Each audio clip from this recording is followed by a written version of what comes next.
Good morning, Tallahassee. It's time to wake up Warchant on 97.9 ESPN Radio. Here's Warchant.com's Aslan Hajavandi and Corey Clark.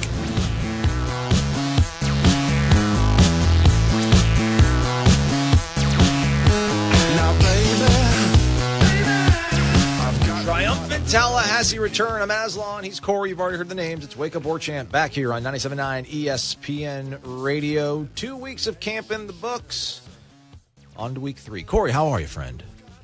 I'm good, buddy. I am good. Good to be back in the 850. Good to be back staring at your face. Everything's right in the world. Yeah, a little bit better than the acoustics in my mother's dining room. Yeah, or Mama Clark's living room.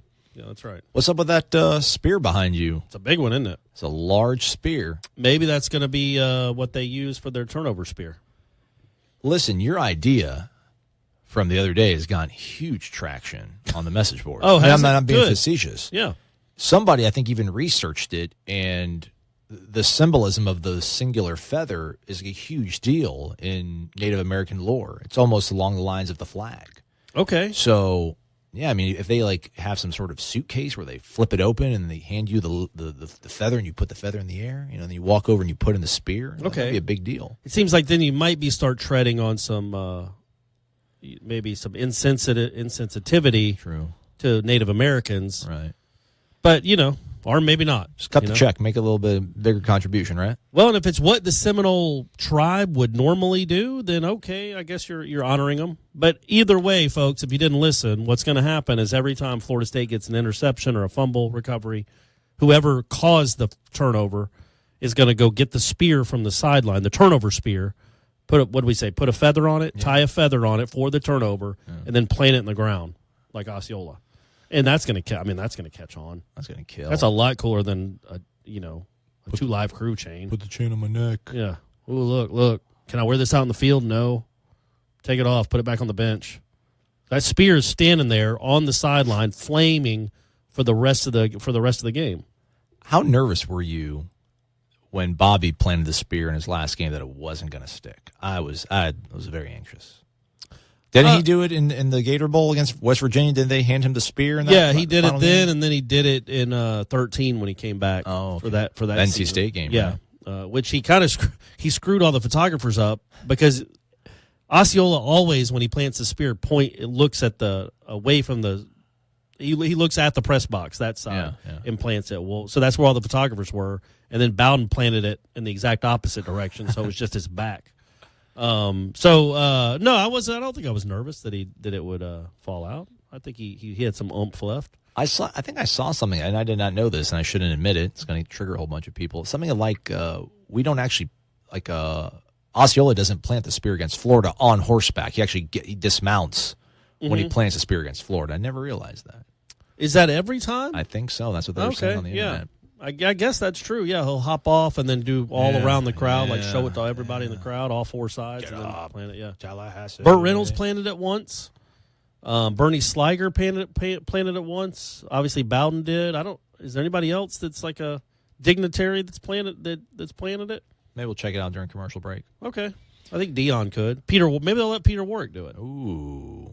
Man, you just all these things come off the top of your head, which is the most amazing. There's no notes. There's no pre-planning. And what kind of bothers me, to be honest with you, is that everybody in the FSU administration gets to listen to this show free of charge, and they don't pay me a dime for these ideas. You know what I mean? These are you would hire a firm, to come. You'd pay them 6 figures to come up with the ideas. The marketing idea, and I'm just coming up with off my dome.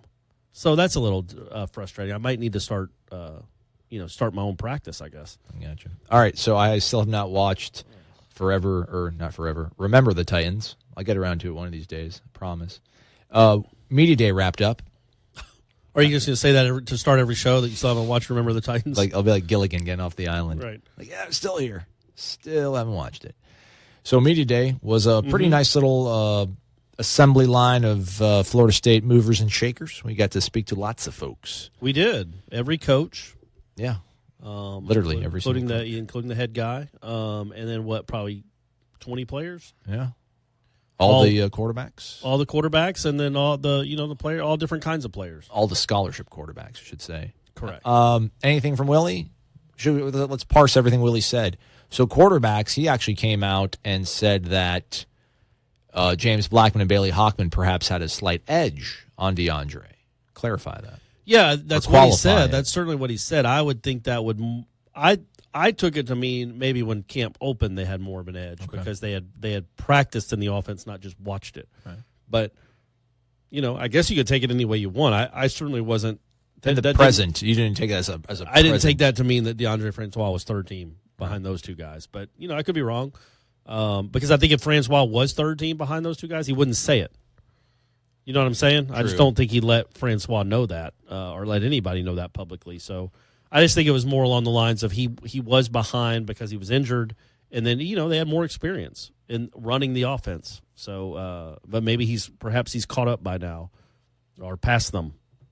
Also, he doesn't seem to care much about giving us a decision anytime soon. He's going to take his time on it, seems like, which I don't think is surprising, right? I mean, coaches aren't going to succumb to the pressures of fans or media to name a starting quarterback. No, I mean, I think he'll name it. I mean, I would assume by game week is when he would do it, and that's kind of been the MO around here for a while when there's been a quarterback competition. I think Jameis was, if I remember correctly, it was the Friday before game week. And that was a Monday night too, right? Yeah, the Pittsburgh game. So every day. I guess that would end up being this Friday. What bothered me about that though, and it didn't really bother me, it's not that big a deal, but wouldn't you think that like if you've decided who the quarterback was, you just say it? Like, hey guys, just want to let you guys know we've made our decision at quarterback. But no, Gene asked him, like, hey, have you made it like for the fourth or fifth day in a row? Hey, have you made a decision on quarterback? He's like, yeah, we're going to go with Jameis. And it's like, well, why didn't you just offer that instead of because if we wouldn't have asked because we ask every day and we don't get the answer. If the media just decided not to ask, would he have just let us walk off and nobody knows who the quarterback is? So. Oh, how giddy would he have been? Oh, I think he would have been. But I will say this one time, a little peek behind the curtains. Jimbo helping me out once was when Stoops was being pursued by, I think he was being pursued by Auburn too. Oh, okay. Maybe in 11. 10 or maybe 11, maybe after 2010 or after 2011, Stoops was being pursued to be the coordinator at Auburn, and that was going around that they had offered him so much money, and but no decision had been made. Well, we were walking off, and Jimbo goes, "Hey, Corey, why didn't anybody ask me about Mark?" And I go, "Oh, well, Coach," and it was just me. I was like, "What should we know about Mark?" And he's like, "Yeah, he's staying." I'm like, "Oh, okay, cool, man, thanks." So Jimbo was giving me a little heads up right there. So that's why I was 2 years later. He didn't tell us who the quarterback was. But, hey, it was our fault for not asking. You know what I mean? So we're going to ask Willie Taggart literally every time we talk to him about quarterback. I'm not he made a decision. About Somebody will. Shout out to Gene, though. Gene was the guy who came right out. Gene's like, so you ready? You got and he was not. He was not. Walt Bell asked Walt Bell how much of the competitive advantage becomes a factor in the decision in terms of just keeping Virginia Tech off guard. Because despite what we say, really – how much better is DeAndre than James, or vice versa? It's we haven't really seen anything that blows your mind away, one guy or the other. So how much is it really going to change Virginia Tech preparing for Florida State with DeAndre Francois as a quarterback and James Blackman? He said zero. Yeah, he's like absolutely nice. That has no factor into how we're going to make our decision. Like, what would you say? Like, it's the offense that they prepare for, not the quarterback. Like, right, you know exactly. what I mean? He's like, listen. I'm sure they've looked at everything from Willie from South Florida, and Oregon. They probably looked at myself from Maryland. He's like, they know what we're going to do. So he's like, that has nothing to do with it. I'm like, all right, we'll just. And I asked him, I'm like, is there? And I told him I probably shouldn't have said it this way, but I was like, you don't have to give me the name. I'm like, but is there actual separation? Because you said that you want to see separation. He's like, yes, but not enough. Because he's just giving all these gushing praises and answers about each quarterback. It's like, well, I mean, you're talking about how awesome these guys are. Is there one of them? But so he did say there's one that had separated himself, he says that but not enough? He didn't say one, but he said there is separation in the pack, but not enough. Okay. All right. Well, that's at least a little insightful. There you go. Drop that. Yeah. Boom. Old B-Hawk separating himself. Come on, man. Come on, Bailey. Come on, B-Dog. Off the top rope. Just coming off like that Macho Man, like flying elbow. What's up now, everybody, huh? Yeah. Who's the starter? Yeah. Who's stunned now? Oh, you're going to make fun of me for saying that I consider myself the front runner? But then you're piping smoking. All right, let's step aside. We're not going to do a reset. We're going to take a commercial break. I think we might even get paid from it. Who knows? All right. He's Corey Maslon's Wake Up Warchant. We're back right after this. You're locked in to Wake Up Warchant on 97.9 ESPN Radio.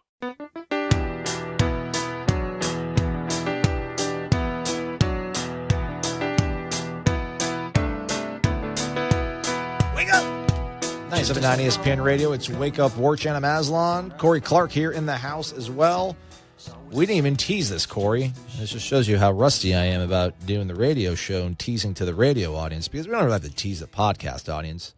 It's like a 10-second commercial break, 10 seconds. Right. You're listening to Wake Up Warchant. But I should have talked about, we have it here. The single digits. So let's go, and we know who's got single digits. Ready? Yeah.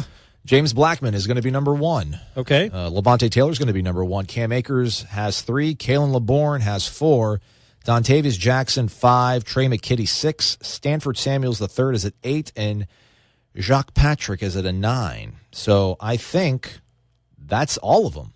I think everybody who had a single digit last year and has returned to the team. Except Nooney. Was it Nooney 8? Is voluntarily. Yeah, he voluntarily he took the bumped 80. it back up to 80. I ain't even give you the satisfaction. He should stay at 80 anyway, right? Wasn't that what he was as a sophomore? Yeah. Yeah, he's catching passes right. all over the place as a baller. Touchdowns. Yeah.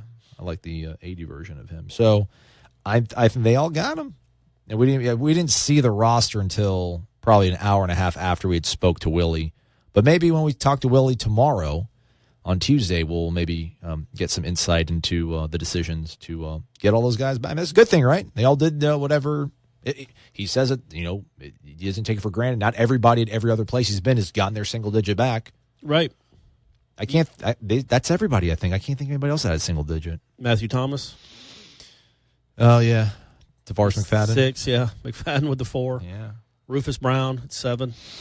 Sweet Rufus. So there's that. All right, well, good. That's not. I'll be honest with you. That's not a storyline I've cared all that much about. There's no middle ground on. There's people that are either very in on it, and then we got friends like Maxwell Gibbs that are just like, dude, I don't care. Stop asking about it. But some people care. Yeah, I don't. I'm not one of them. But I'm happy for those kids. I was really worried if Cam would get that number 3 back. Oh, so the things we had technical difficulties on Friday when we did the program. Uh-oh. So literally in that portion when you're like, Aslan, you don't mind making enemies. You go ahead and tell me who you think is not going to earn their single-digit jersey back. This whole staticky thing happened, so I had to cut you off, and I had to do a separate segment by myself for like 30 seconds. I tacked on. I'm like, all right, well, let's go through and look at it. Oh, really? Okay. So I did, and I'm like, and I think I actually said maybe I think I said Dontavius Jackson probably would be the most likely to not have it, because I don't think he would demote James and not give him the number. Like Levante's getting it back. Cam's obviously getting it back. Right. Kalen is another guy where it's like, hey, man, you paid your dues. You redshirted. You sat. I'm not going to do that. I'm not going to do you dirty. Trey McKitty's the number 1 tight end. Stanford Sam was the third move positions. Jacques Patrick came back for his senior year. I'm not going to dog you and not give you the single digit. So I'm like, Dontavius Jackson, maybe they won't give it to him the single digit, but they will after the Virginia Tech game when he gets 15 solo tackles. Well, that would be a great game for Dontavius. Yeah. So that's not happening. There we go. All right. Anything else of note from Media Day and the guys you spoke to? Health-wise, I spoke to Marvin Wilson, and I asked him just straight up, I'm like, do you expect to play against Virginia Tech? He's like, absolutely. Okay. Absolutely. So Marvin Wilson's good. Cole Minshew still battling he had a big, not a big time. That's probably not a way to describe, but he had a major ankle surgery, I think, at one point. As an underclassman here at Florida State. I know he had concussion problems for a little, but I think he did have an actual ankle injury. So that's what's giving him problems, if you want to use that word. But Willie said he hoped to have him back by the end of this week for practice, and then he said that DJ Matthews should be finally practicing, actually doing work with the team, not just individual stuff, this week as well. Yeah, spoke to DJ, and he said as much. Asked him if it was frustrating, not being able to practice. And he's like, I want to say frustrating. He's like, it's just another humbling experience. I'm like, well, you don't seem like you're cocky. You don't need to be humbled. I like you, DJ. Yeah. But he sounds like I asked him the same thing. I'm like, do you expect to play against Virginia Tech? He said yes. So did you ask him if he expects to score? I did ask him. I should probably upload it, and then we could have talked, and we could have queued up the sound bites. I know Gene likes it when we do that better, but that takes a lot of time, boss. I asked him if he saw himself as more of a 3 or 4 catch guy, just going to have to make the most of it, or an 8 or 9 catch guy. And he kind of hedged, but then he came back to I think that could be that guy. I can catch 8 to 9 passes and make it. So also, we're just going everywhere on this thing. I asked him who the fastest player was on the team. Who do you think he said? I'm like, who's the second fastest guy on the team? Because you're the fastest. And he's like, oh, no, I'm not the fastest. Who would he have said? You're never going to guess? Keyshawn Helton. Tamorian Terry.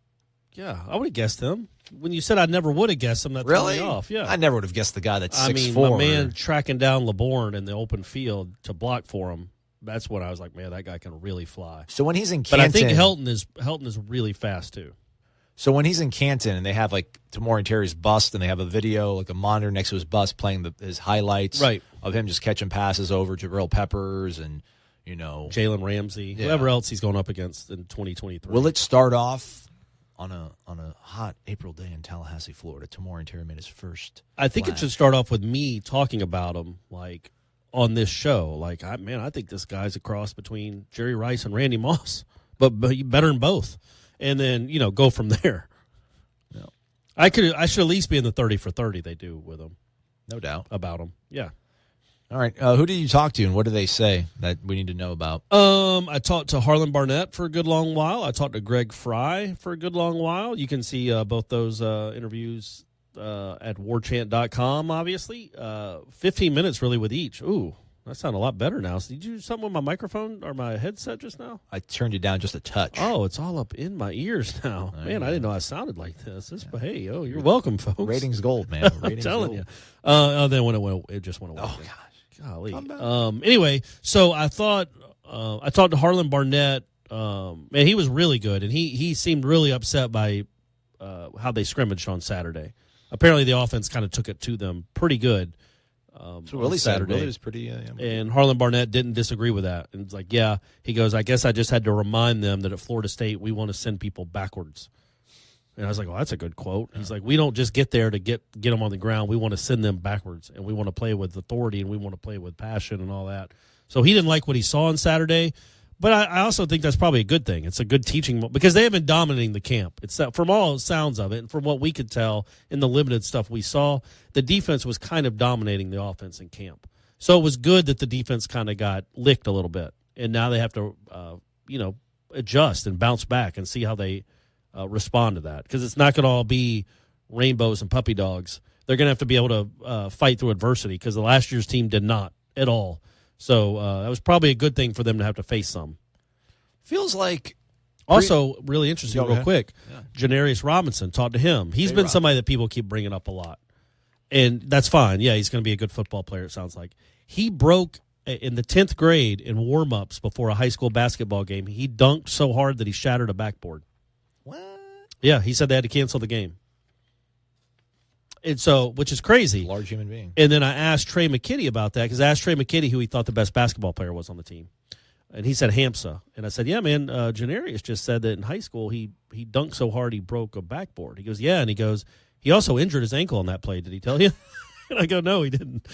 So that was funny. Trey McKitty, by the way, folks, Trey McKitty is a sharp dude. He is. He is really sharp. I just there's so many of these. Janarius is a sharp kid too. You just enjoy talking to a lot of these guys, man. They and the setting, the way it was on media day was a lot different than it's been in the past. And it allowed more like one-on-one conversations and you could ask kind of off the wall type questions and not just how you feeling. Yeah. You just really get to know these guys a little bit more, and there are some likable dudes. It's just refreshing, and I'm not saying they weren't likable last year. A lot of them are the same players, but just the access, the way they feel more open to talk about anything. It's just refreshing. It's just a refreshing change of pace. And I think just judging from the people we interact with on the message boards, the things I see in the threads, I think Florida State fans are starting to realize maybe what they were missing. Like, it is fun to relate to the team again. It is fun to hear these stories and to see them joke and to have a personality. It's not nearly as fun as winning, and I get all that. I don't think there's a correlation. I never have. I don't think there's a correlation between doing it Nick Saban's way and doing it the Pete Carroll way at USC. If you let everything open or if you close everything off, I think it's just a matter if you have good players or not. But it is fun for a fan. I don't know how anybody could argue otherwise to get to know the players. And they let us do that, and it's just really appreciated. You still think Bama goes 13-1 if Nick smiles more and is more laid back? What do you mean? Oh, no, yeah, man. What would it matter? No, not that. I don't care about his persona. I care about, do you think they would lose games if their assistant coaches talked? Okay. That's what I mean. Okay. Or if the players thought that they could just talk. That's what I mean. Just more access to the team. Jalen Hurts can talk. Yeah, he can. And is that good? Let's see. You think that's going to hurt Alabama this year that Hurts spoke up in July or early August? No, man. He's got really good players. They'll still lose a game. But then and they'll still get in the playoff, and they'll still win the whole thing. Beautiful. Congrats, Alabama. Yeah. All right, let's step aside, and when we come back, Greg Fry is who you spoke to, you said? I did, yeah. We'll talk about the offensive line. Well, G. Fry. It's 97.9 ESPN Radio. It's Wake Up Warchant. Come right back. You're locked in to Wake Up Warchant on 97.9 ESPN Radio.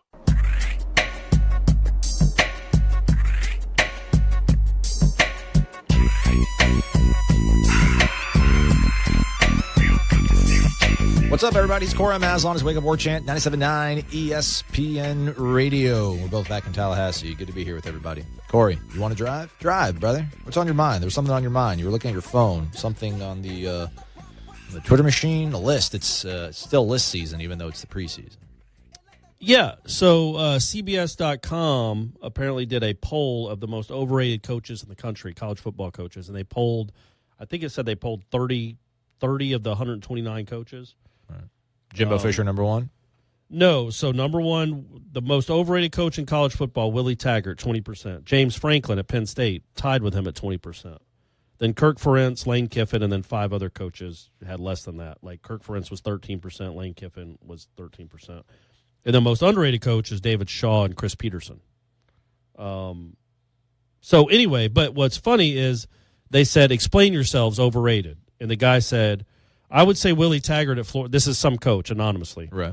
I would say Willie Taggart at Florida State. He was only at Oregon for 1 year, and it's not like he really transformed that program. And that's a place that's won for a long time. Not that he isn't good, he's won, but usually when you get a job like Florida State, it's because you've won some championships or done something really amazing. But then another guy said Willie Taggart because he still has a career-losing record. Okay. So, I mean. Well, what did Jimbo Fisher do? Well, before exactly, he didn't have a career. He didn't have a record at all. He was an assistant for a not very good football team, quite frankly. Yeah. But anyway, and then there's another guy that talked about Jimbo though. Okay. And this is interesting too. He goes, I don't want to hear anything critical about Jimbo. I know, but you're going to have to. Clark, close your ears. We're going to see in the next 3 years what happens with Jimbo Fisher at Texas A&M. That disaster last year at Florida State, he prides himself on being just like Nick Saban. He only worked for him for a couple of years. He never has the He never had the organizational skills. Yeah. He flies by the seat of his pants. It looks like it's organized, and the words he uses are the same. But if you talk to people who work in his office, the desk is sloppy, the rooms are sloppy. Ooh. So there you go. See, and I don't mind anonymous sources because you're not going to get that out of Jeff Brom at Purdue if he's on the record with his name on it, you know? Right. So, I mean, I guess people can be skeptical and be, well, maybe CBS doctored up these quotes. I don't. That's not I'm happening. not into that. That's not happening. Somebody did say that's that. That's a really good take on Jimbo. That's a really good take, I think, on Jimbo. Well, and I've always thought that he prided himself on being like Saban, but there's no chance that Saban would have ever let last year happen. Ever. That's not in his DNA. So he's like a Saban light. He's, I like that he's only coached for a few years because it wasn't like he was attached to his hip like Kirby. I mean, Kirby Smart's a guy that really probably, through osmosis took the most from Nick than anybody else. Yeah, but again, we'll see. The key isn't like Jimbo did what Kirby did as far as turning around a program quickly, but can you sustain it? Right. That's the key. And can Kirby do that? We don't know. But yeah, man, I mean, Jimbo didn't. I thought after 13, wrongly, I thought, okay, Jimbo is like Saban, but he's in an easier conference. So this is set up for the long haul for a long time. But he's not like Saban. Yeah. He does say the same things. He tries to run the program the same way. But quite obviously, he isn't that guy, which is fine. There's only one Nick Saban. But so he kind of failed to be the Nick Saban that we all thought he was going to be.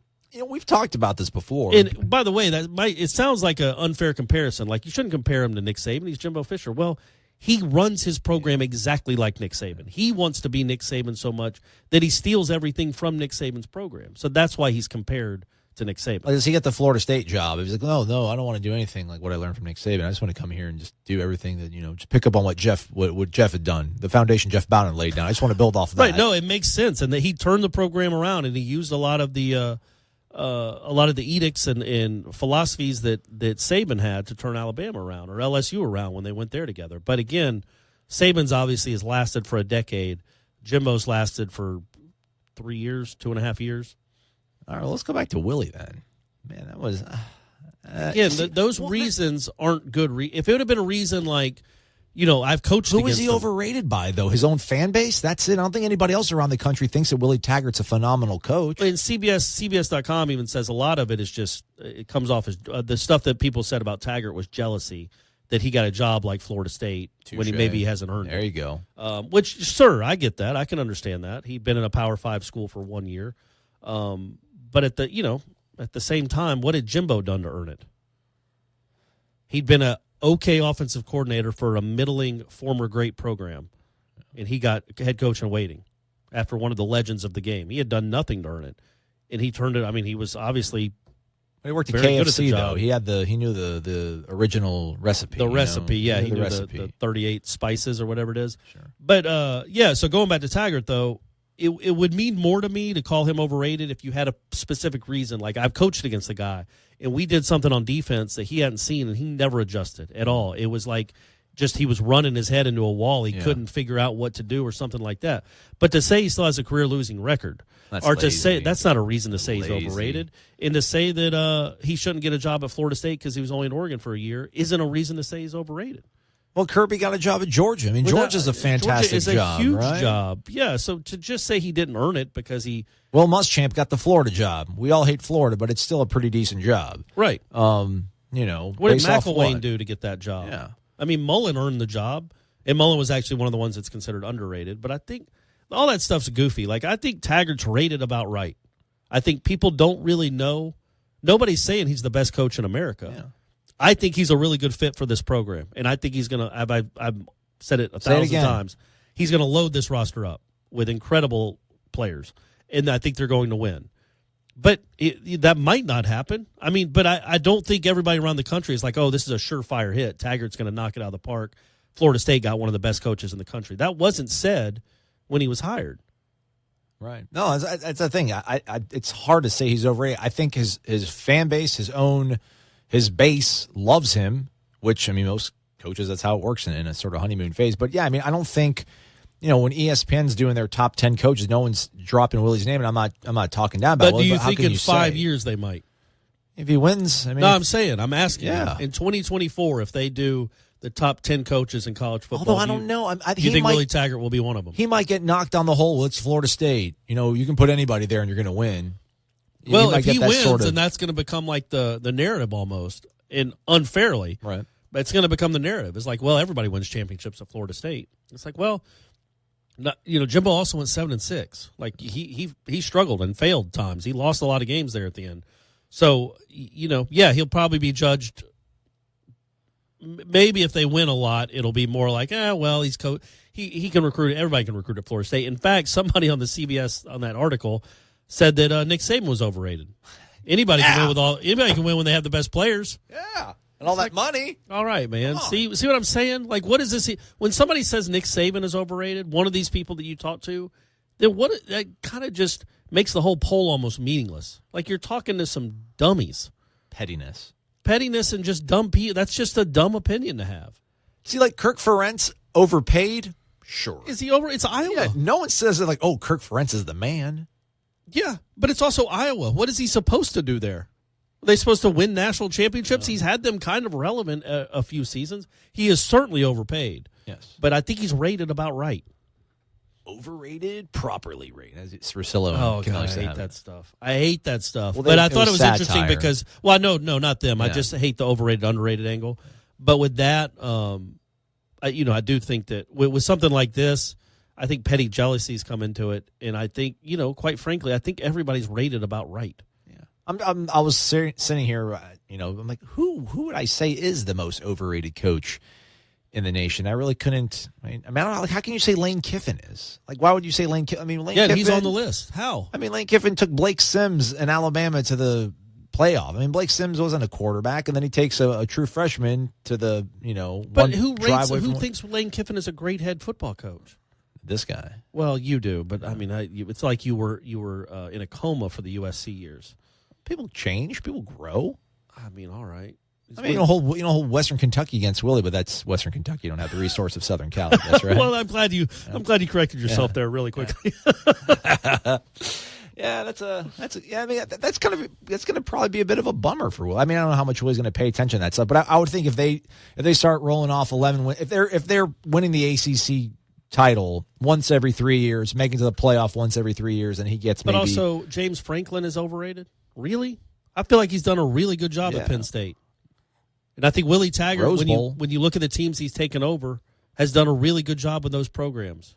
But, hey, they're overrated. That's weird. It's weird that those two guys will be at the top of the list. Is there? Oh. That's odd. Yeah. That's odd, isn't it? Funny. Yeah, funny how that works. Interesting. All right, let's step aside for our final break of the day. We'll come back and we'll talk about. We didn't even talk about Greg Fry, did we? We didn't. We got the overrated stuff out of the way.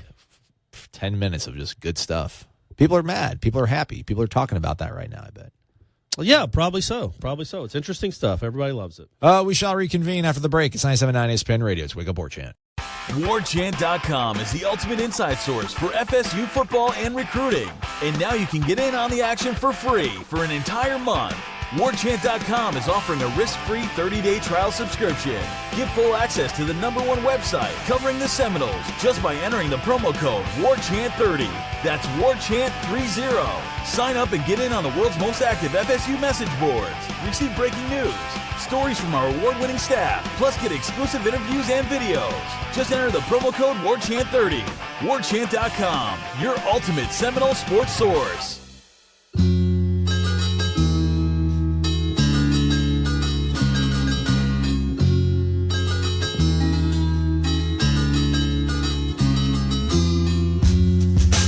Welcome back to the show. It's Wake Up Warchant, 97.9 ESPN Radio.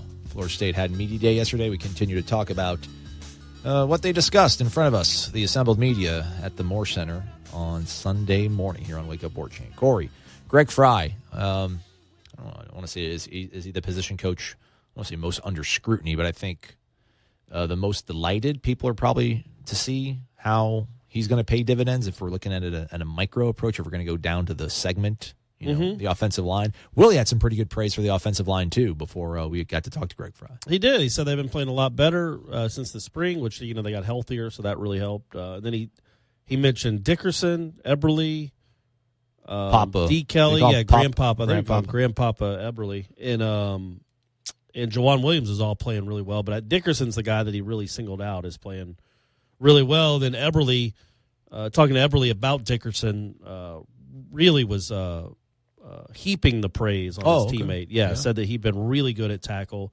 and he said he's just really athletic and he's got really quick feet. And he said that he'd been joking with him for years that he would end up getting moved to tackle, and said he's handled it really, really well. Yeah, I felt like maybe that was the one that kind of caught me by surprise. I thought Derek Kelly was going to man the other tackle position just because he had more work at tackle than Landon Dickerson had, but Greg Fry doesn't care. But in Greg Fry, when you ask him, he's like, man, I can't. When you ask him to comment on his players, he's like, and it was funny. He goes, man, if you asked me to comment on the defensive guys, I'd be like, oh, this guy's a stud. This guy's a stud. But my own guys, I just can't. He's like, I'm too close to it.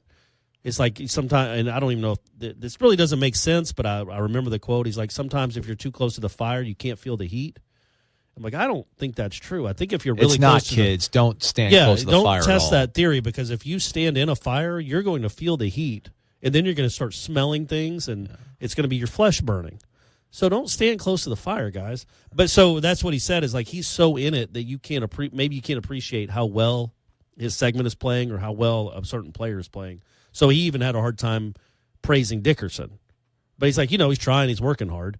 But everybody else that talked about Dickerson said he has been playing really well, and Dickerson even said he thinks he's starting to really get the hang of it and feel a lot more comfortable doing it. The front lines, man, tenuous on depth, but I feel like talent is there. I mean, at least the first segment on both sides. If they stay healthy. And I should say this, Dickerson's the one that told me, he's like, because they had a situational scrimmage on Saturday, and Dickerson said, man, he goes, we scored like 17 touchdowns. And I'm like, what? And I go, okay, well, because I was videoing them. I'm like, just let the people know, the people that are watching this, because they're going to hear you say that you scored 17 touchdowns and be like, good. Fake news. God, what happened to our defense? Yeah. Our defense gave up 17 touchdowns in a scrimmage. Where's Charles Kelly? But it's exactly. It's situational scrimmages. So sometimes the offense would start at their 30. Sometimes they would start at the 10. It'd be first and goal. So it was 17 touchdowns in for every situation. It wasn't 17 scoring drives going 80 yards. Yeah. Now, there were some of those, but it wasn't all that. But they were all – the offense, when you talk to them, were just really, really excited by how well they played in that scrimmage. It's almost like the light turned on for them, and they saw what can happen when they run at that pace and they're playing well, because the defense, to them anyway, said they didn't really have any answers. They felt really, really good about what they did. Which is encouraging. Yes. I want to see this just work out perfect, right? Like, I want to just see, like, the lethal simplicity, the tempo. I just want to see, like, 38 points hung up on Virginia Tech on Labor Day. But for some reason, I've been, as you see the defense outperform the offense when we're able to watch practice, you're like, well, it's the first game of the year, and offenses always get out the gates kind of slow. So I want to envision this just working absolutely flawlessly from the jump, at least on the opener.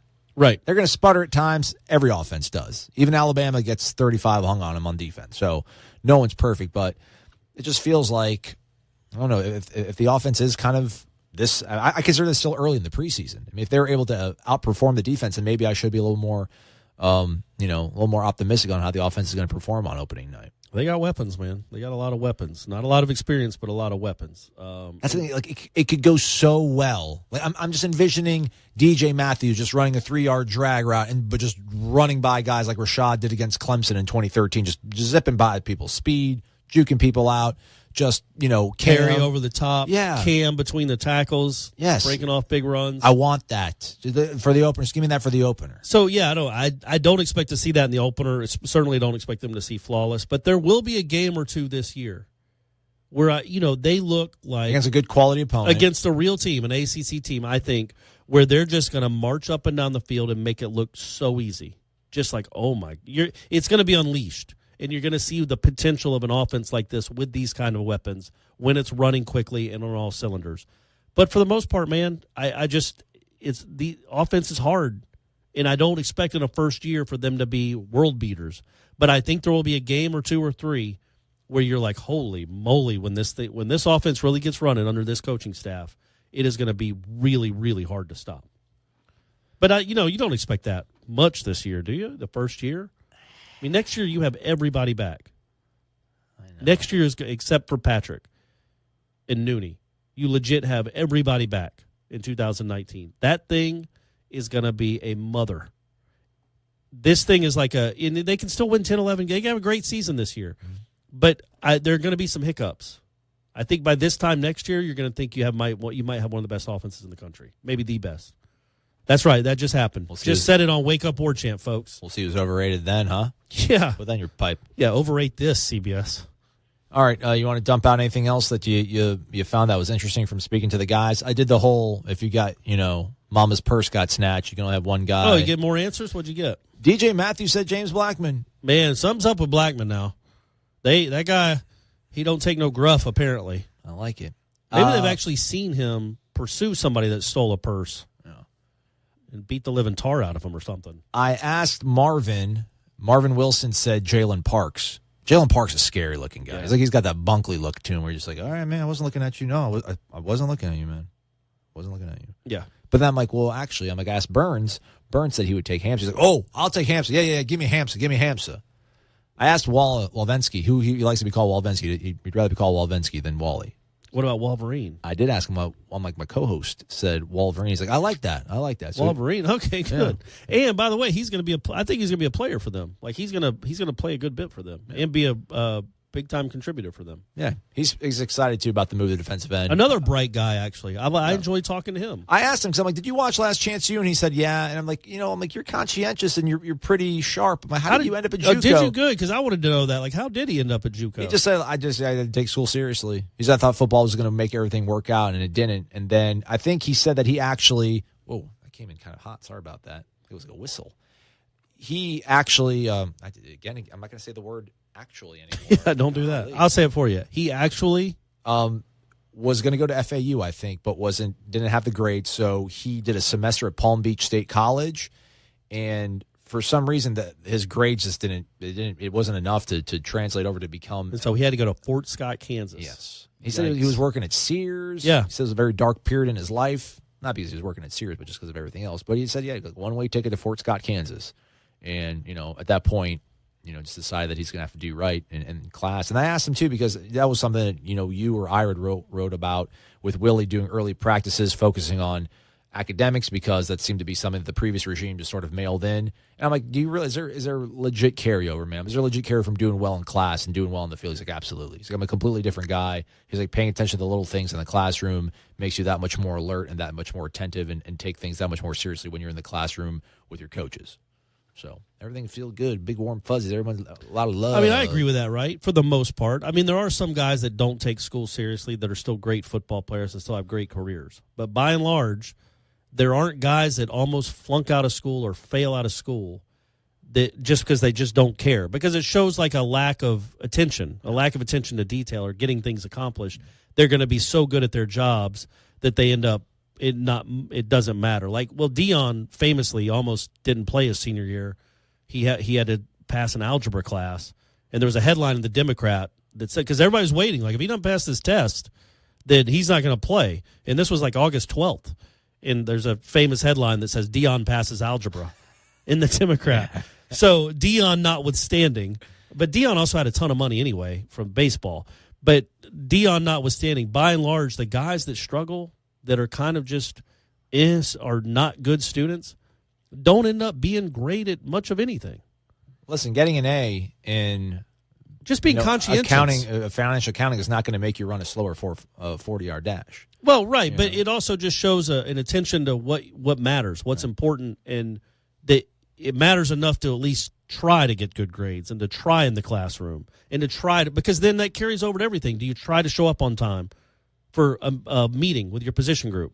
Do you get to the field on all that stuff? It's just people that are bad students, habitually bad students, don't typically find success, right? Right. That doesn't seem like that outlandish a statement to make.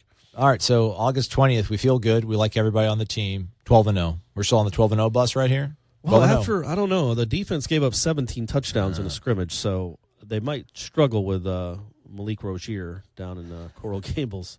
Probably not 12-0, but I guess this is the time of year where you just start feeling, you do get excited about, hey, we're getting close, and everybody's got their delusions of grandeur. I don't think these are necessarily delusional. You obviously don't think they're gonna go 12-0, but you do start thinking, man, things break right. I still thought in 2006 when Drew Weatherford, Florida State could contend for a national title. Well, you're a natural optimist. People don't know that about you. You're always the glass is full. Not half full. That baby's full. All the way full. It's dripping over the top. It's optical illusion. So, yeah, I mean, that's this the time of the camp where everybody's starting to get excited. You're hearing about players. You're thinking about all those stars they had coming out of high school, and you're like, man, this team's loaded. They're going to be awesome. Virginia Tech has no chance. And then reality comes, and we see it. But, I do think that this team could be good, man. I do think this team could be good. I don't think Willie Taggart's overrated. See, right there, if you stood close to that take, you would feel the heat coming off that take. But I wouldn't be on – if you stand too close to that take. Yeah, that's right. You don't want to catch fire. Sure. All right, man, we're back in the saddle. We'll be back all week long. He's Cora Maslon. Thanks for listening. These recruiting updates are nothing but fluff. Are you wasting your time again on free blogs and social media to get the scoop on FSU recruiting? Yeah, it's all bait and switch. Get me excited with a headline, but get nothing in return. You're on warchant.com.